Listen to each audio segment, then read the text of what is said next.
tun tuma chuan thil pawimawh em mai pakhat guitar pertena kan hriat ngei tur thil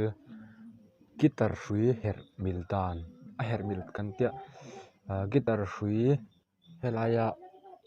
a vuah dan kha kan sei dawn ni kan thiam dan danin kan senga chuan guitar hrui a vuah han tih hian tupawt kan vuah thiam mai chung kan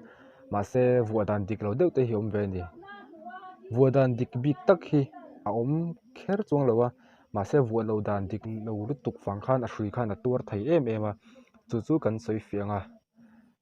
camera hi kut khata ka ken ani wangin video en hi anom lo deuh mai theia kha kan lo hre thiam mai anga ti hian a thil na tur han kan thil lut ta kwa khan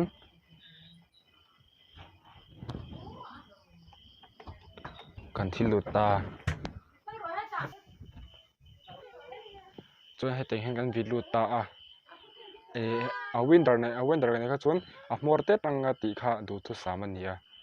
mahse heti kun tih kha chuan a har sa dawn a chuwangin heti hian mar tuk lo khan tih khan kan ti ta ni helai khan kan thil a ti khan kan herh dawn ni herh char mai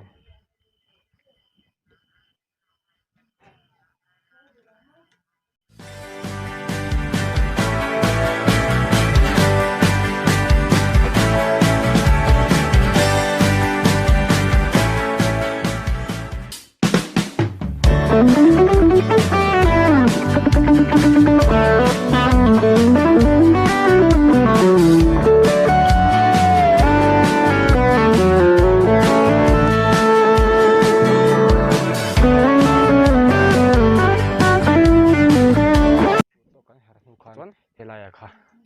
playerin kan cut dawn ani kan cut duh lo hete kan ti zam duah ani chuan kha chu kan duh thlan na ani tawh a chuan helai hi ke chuan playerin ka kat mai anga a hnawh nuai lo nan kha kan lo hre dawn ni ti khan a dang te pawh kha kan herh chho zel dawn ni